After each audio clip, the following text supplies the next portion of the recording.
একটা ভুল এবং অপব্যাখ্যা, ভুল শব্দ কিভাবে জামাত ইসলামকে কুড়ে কুড়ে শেষ করে দিচ্ছে আজ 2 দিন, এরকম একটা ভিডিও আমি গতকাল থেকে শুনছি, পাত্তা দেই নাই। আজকে দেখিও মা পুরা সোশ্যাল মিডিয়া সয়লাভ হয়ে গেছে এবং প্রত্যেকেই এ ব্যাপারে তার নিজ নিজ অবস্থান, নিজের নিজের ব্যাখ্যা মনের মতো করে প্রচার করছে। বিষয়টা হচ্ছে, যেদিন কর্নেল অলি আহমেদকে বিরোধী দলের পক্ষ থেকে বা 11 দলীয় জোটের পক্ষ থেকে রাষ্ট্রপতি হিসেবে মনোনয়ন দেয়া হলো, এই বৈঠকটা কিন্তু অনুষ্ঠিত হয়েছিল বিরোধী দলীয় নেতার মিন্টু রোডের বাসভবনে। আলাপ আলোচনা করার পরে যখন সমস্ত নেতৃবৃন্দ ওইখানে এই সিদ্ধান্তে উপনীত হয়েছিল যে কর্নেল অলি আহমেদ বীর বিক্রমকে বিরোধী দলের পক্ষ থেকে রাষ্ট্রপতি হিসেবে মনোনয়ন দেয়া হলো এবং তিনি প্রতিদ্বন্দ্বিতা করবেন, অর্থাৎ বিনা প্রতিদ্বন্দ্বিতায় মির্জা ফখরুল ইসলাম আলমগীর যেন রাষ্ট্রপতি না হতে পারেন, কমপক্ষে বিরোধী দলের ভোটগুলো যেন বিরোধী দলের মনোনীত প্রার্থীর পক্ষে আসেন। এই আলোচনা হবার পরে এনসিপি নেতা নাহিদ ইসলাম এসে সাংবাদিকদের সাথে কথা বলছিলেন। এই কথা বলার এক পর্যায়ে কিছুক্ষণ পরেই জামাতের সেক্রেটারি জেনারেল মিয়া গোলাম পরোয়ার তিনি নাহিদ ইসলামকে বললেন যে আমার মনে হয় সিনিয়ররা এসে একটু সালাম দিক। ভাষাটা ঠিক এরকম, আপনারা তার ভাষাটাকে শুনুন একটু। রাষ্ট্রপতিটাকে তারা দলীয় ব্যাপারেই পরিণত করেছে, তো সেই জায়গায় সেটা নিয়ে আমাদের আসলে আগ্রহ। সিনিয়রদের একটু সালাম দিকে এসে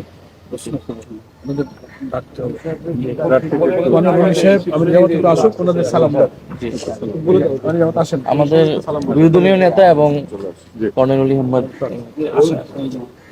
কি শুনলেন আপনারা? কি বলেছে? বলেছে সিনিয়ররা এসে একটু সালাম দিক। আমার মনে হয় সিনিয়ররা এসে একটু সালাম দিক। নাহিদ ইসলামও খুব ভালোভাবে, খুবই চমৎকার ভাবে তিনি ঠিক আছে আসেন। তখন জামাতের আমির এসে তিনি কিছুটা কথা বলেছেন, তারপরে আবার কর্নেল অলি আহমেদকে বলেন যে আপনি জনগণের উদ্দেশ্যে দেশবাসীর পক্ষে সালাম দেন। তিনিও সালাম দিলেন, দোয়া চাইলেন। এরপরে নাহিদ ইসলাম কিন্তু আবার কন্টিনিউ করেছে এবং তিনি সেখানে ব্রিফ করেছেন কেন, কি কারণে বিরোধী দলের পক্ষ থেকে কর্নেল অলি আহমেদকে তারা রাষ্ট্রপতি হিসেবে মনোনয়ন দিল। তিনি সেখানে 2টি বিষয় উল্লেখ করেছেন। এক হচ্ছে জুলাই এবং রাষ্ট্র সংস্কার আন্দোলনে বিএনপির অনিচ্ছার কারণেই মূলত তারা এই সিদ্ধান্ত নিয়েছে। এই ঘটনার পরে আমরা প্রথমে বৈশাখী টিভির একটা নিউজে দেখলাম, সেখানে এইটাকে টুইস্ট করে বানানো হলো যে মিয়া গোলাম পরোয়ার জামাতের সেক্রেটারি জেনারেল তিনি নাহিদ ইসলামকে বলছে যে তোমরা সিনিয়রদেরকে সালাম দেয়া শেখো। টুইস্ট করে ফেললো। আমরা জানি না এটা বৈশাখী টিভির অ্যাকচুয়াল ফটোকার্ড কিনা, ভুয়াও হতে পারে।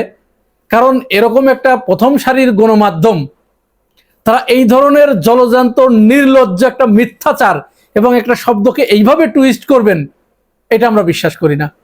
তবে বৈশাখী টিভির পক্ষ থেকে এই ব্যাপারে কোনো বিবৃতি দেয়া হয় নাই যে এটা তাদের ভুল না সঠিক, বা তারা করে নাই কি করেছে। তাহলে আমরা ধরে নিচ্ছি তারা করেছে। আচ্ছা, এইটা করার পরে এখন আমাদের দেশে তো কিছু ইউটিউবার আছে, কিছু ফেসবুকার আছে, তৈরি হয়েছে, তারা ওইটাকে এমন একটা পর্যায়ে নিয়ে যায় যেটা তখন মারাত্মক আকার ধারণ করে।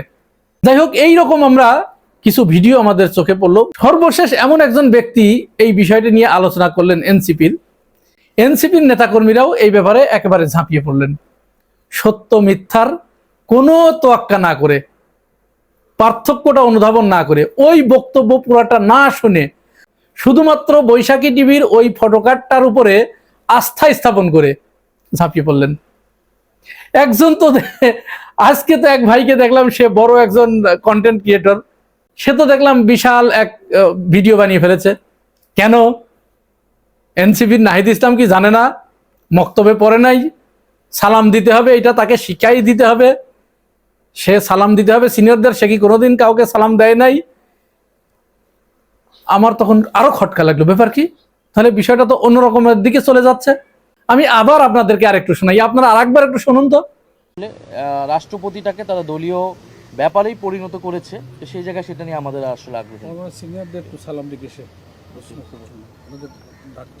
আচ্ছা, কি বললেন মিয়া গোলাম পরোয়ার, কি বললেন নাহিদ ইসলামকে? তিনি তো এই কথাটাই বললেন যে আমার মনে হয় সিনিয়ররা এসে একটু সালাম দিক বা কথা বলুক। অর্থাৎ এই যে আমরা কর্নেল অলি আহমেদকে রাষ্ট্রপতি হিসেবে মনোনয়ন দিলাম, এই ব্যাপারে সিনিয়ররা আগে কথা বলুক, তারপরে আমরা জুনিয়ররা কথা বলবো। মূল কথা তো এটাই, জোটের রাজনীতিতে একসাথে রাজনীতি করতে গেলে বা সিনিয়র জুনিয়ররা এরকম থাকলে এরকম তো হতেই পারে, অহরহ এরকম ঘটনা ঘটতে পারে। আমরা শেখ হাসিনাকেও দেখেছি, হাসানুল্লাহ কিনু তিনি ওই যে সাংবাদিক সম্মেলনে বুদ্ধি দিচ্ছেন যে আপনি এটা বলে দিন। আমরা এর আগেও দেখেছি এই যে রাকিব উদ্দিন, ছাত্র দলের সভাপতি রাকিবুল ইসলাম রাকিব এবং নাসির দুজন সাংবাদিক সম্মেলনে বসছে, তখন ওই লাইভ চলাকালীন অবস্থায় বলছেন যে রাকিবুল ইসলাম রাকিব নাসির উদ্দিনকে বলছেন যে শিবিরের উপরে দায় দিয়ে দাও। এরকম অহরহ ঘটনা ঘটে। যখন একজন সাংবাদিক সম্মেলনে কথা বলে তখন আরেকজন শুধরায় দেয়, বলে দেয়, মনে করায় দেয়, এটা তো দোষের কিছু না। তো নাহিদ ইসলাম বক্তব্য দিচ্ছিলেন, তিনি আগে এসে তরুণ নেতা, তার প্রতি তো কারোর বিন্দুমাত্র ভালোবাসাও কম নাই, সম্মানেরও ঘাটতি নেই। তো মিয়া গোলাম পরোয়ার সেটাই তাকে বলে দিলেন যে আমার মনে হয় সিনিয়ররা একটু সালাম দিক আগে। নাহিদ ইসলাম সসম্মানে তাদেরকে হ্যাঁ ঠিক আছে আসেন, তারপর আবার কন্টিনিউ করেছে। সেই শব্দগুলোকে এইভাবে টুইস্ট করে এনসিপি এবং জামাতের ভিতরে এই যে দ্বন্দ্ব লাগানোর একটা পায়তারা, আর এনসিপির যে ভাইরা, আপনারা এই যে পুরো ভিডিওটা না শুনে, ভিডিওর ভাষাটুকু না শুনে, শুধুমাত্র টুইস্টকারীদের বক্তব্য শুনেই আপনারা পড়ে গেলেন এবং এইভাবে নিজেদের ভিতরে তিক্ততা সৃষ্টি করলেন, এটা কি কতটুকু বুদ্ধিমত্তার পরিচয় দিয়েছেন? আসলে মূল ব্যাপারটা হয়েছে কি শুনবেন? জামাত ইসলামের অবস্থা হয়েছে, জামাত ওই যে রাজনীতি করতে এসেছে, রাজনীতি করতে হলে তার আসলে তার বয়ান উৎপাদনের কারখানা লাগে, তার মিথ্যাগুলোকে সত্যে রূপান্তরিত করার কারখানা লাগে। এখন এটা আওয়ামী লীগেরও আছে, বিএনপিরও আছে, জামাত ইসলামের এটা নাই। আর জামাত ইসলামের না থাকার কারণেই একমাত্র গাজী নজরুল ইসলাম, যিনি একটি মেয়েলি কেসে ধরা পড়লেন, এই ঘটনার পরে জামাত ইসলাম তাৎক্ষণিকভাবে তার ওই এরকম একজন তুখোর এমপি এবং মুক্তিযোদ্ধা, তার বিরুদ্ধে যে অ্যাকশনটা নিলেন,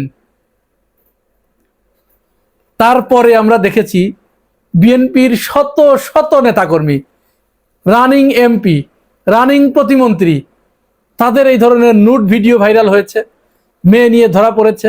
তারা বিভিন্ন জায়গা থেকে ছোট ছোট মেয়েদের, কচি মেয়েদেরকে চাচ্ছে তার নেতার মনোরঞ্জনের জন্য। তাদের ব্যাপারে কোনো ধরনের ভূমিকা নেওয়া তো দূরের কথা, বিন্দুমাত্র পদক্ষেপ নেওয়া তো দূরের কথা, উল্টো বিএনপি তাদের পক্ষে মিছিল করেছে, তাদের পক্ষে বিবৃতি দিয়েছে, তাদের যারা এই ধরনের ভিডিও ভাইরাল করেছে তাদেরকে গ্রেপ্তার করেছে, তাদেরকে জেল হাজতে প্রেরণ করেছে। এক কথায় তাদের পক্ষে নেবার জন্য যা যা করা দরকার সবকিছু করেছে। এমনকি এই যে আমাদের কাজী জেসিন, তিনি বিটিভির মহাপরিচালক হলেন, আজ কয়েকদিন ধরে অনেকেই তাকে কংগ্রাচুলেশন জানিয়েছেন। কেন জানিয়েছেন? কাজী জেসিন যে হঠাৎ করেই বিটিভির মহাপরিচালক হয়ে গেছে, বিষয়টি এরকম নয়। মানসুর আলম দেখলাম এক টকশোতে এসে বলছে যে কাজী জেসিনকে যদি কেউ নিরপেক্ষ না বলে তাহলে পৃথিবীতে নিরপেক্ষ কে? আর আমরাও বলি কাজী জেসিনকে যদি কেউ নিরপেক্ষ বলে তাহলে পৃথিবীতে দল কানাকে? এই যে কাজী জেসিন যে বিটিভির মহাপরিচালক হয়েছে, এর পুরস্কার তো তিনি পেয়েছেন, কারণ 5 আগস্টের পরে বিএনপি যে নারীদেরকে নির্যাতন করেছে, নারীদেরকে হেনস্থা করেছে, বোরকা পরা নারীদেরকে লাথি মেরেছে, নির্বাচনে ভোট দিতে যেতে দেয় নাই, মাথা ফাটিয়ে দিয়েছে নারীদেরকে। তারপরে নির্বাচনের পরেও জামাতের ওই এমপির পরেও এই যে শত শত ছাত্র দলের নেতাকর্মী, বিএনপির নেতাকর্মী ধরা পড়ছে, মেয়েদের সহ। কাজী জেসিন কোনোদিন কাউকে নিয়ে তার টকশোতে একটা টকশো করেছে? কোনো সাংবাদিককে প্রশ্ন করেছে? বরং সে উল্টাটা করেছে। উল্টাটা কি করেছে? জামাত ইসলামের কে কোথায় কাকে তুমি বলতে যে তুই বলেছে, এটা নিয়ে কাজী জেসিন টকশো করেছে, ইস্যু ক্রিয়েট করেছে। এইগুলোর কারণেই তো কাজী জেসিন আজ বিটিভির মহাপরিচালক, পুরস্কার স্বরূপ। তো যাই হোক, জামাত ইসলামের কপালটা খারাপ হচ্ছে। জামাত ইসলাম রাজনীতি করতে গেছে, কিন্তু তার এই বয়ান উৎপাদনের তার এই ধরনের বয়ান উৎপাদনের কারখানা সে তৈরি করতে পারে নাই। আর না পারার কারণে তাকে পদে পদে এইভাবে ভুগতে হচ্ছে, তাকে আরো ভুগতে হবে। এই যে সিম্পল একটা বিষয় যে সিনিয়ররা এসে একটু সালাম দিক, এই কথাকে বলা হচ্ছে সিনিয়রদেরকে সালাম দেওয়া শেখো। নাহিদ ইসলামকে শেখাচ্ছে জামাতের আমির, জামাতের সেক্রেটারি নাহিদ ইসলামকে শেখাচ্ছে সিনিয়রদেরকে সালাম দেওয়া শেখো, সিনিয়রদেরকে সালাম দাও। অর্থাৎ সিনিয়র শব্দটা যে পচে গলে নষ্ট হয়ে গেছে, আমাদের বাংলাদেশে যে কিছু সিনিয়র সাংবাদিক এখন যেটা করছে, যারা শেখ হাসিনার বর্বরতাকে বৈধতা দেওয়ার চেষ্টা করছে, এরা যখন কথা বলে তখন বাংলাদেশের জনগণ এদেরকে সারমেয় ছাড়া অন্য কিছুই ভাবতে পারে না। তার থেকে বরং ওই সারমেয় অনেক উত্তম, কারণ সে ভালো এবং মন্দটা বুঝতে পারে। সিনিয়র শব্দটা যখন ওইভাবে পচে যাচ্ছে, তখন আমার মনে হয় আবার তারা জামাতের ঘাড়ে শোয়ার হয়েছে এই সিনিয়র শব্দটাকে আবার জাতে তোলার জন্য। জামাতের নেতারা জুনিয়রদের শেখাচ্ছে তোমরা সিনিয়রদেরকে সালাম করতে শিখো, সিনিয়রদেরকে সালাম দাও। কোনো ব্যক্তির মিথ্যাবাদী প্রমাণ হবার জন্য এটুকুই যথেষ্ট যে সে যা শোনে তাই প্রচার করে, আল্লাহ রসুলের হাদিস। যাই হোক প্রিয় ভাই বোনেরা, আজকে অন্য একটা বিষয়ে আলাপ করার কথা ছিল, কিন্তু এই বিষয়টা চোখে পড়ার পরে আসলে নিজেকে সংবরণ করতে পারলাম না, যার কারণে এই আলাপটা আপনাদের সামনে একটু করে রাখলাম। প্রিয় ভাই বোনেরা, এই পুরো বিষয়টা শোনার পরে আপনাদের কাছে কি মনে হয়েছে জানাবেন মন্তব্যের ঘরে। আর আপনি যদি আমার এই চ্যানেলে নতুন হয়ে থাকেন তাহলে চ্যানেলটি সাবস্ক্রাইব করে পাশে থাকবেন। আজ এ পর্যন্তই, ভালো থাকবেন, আল্লাহ হাফেজ।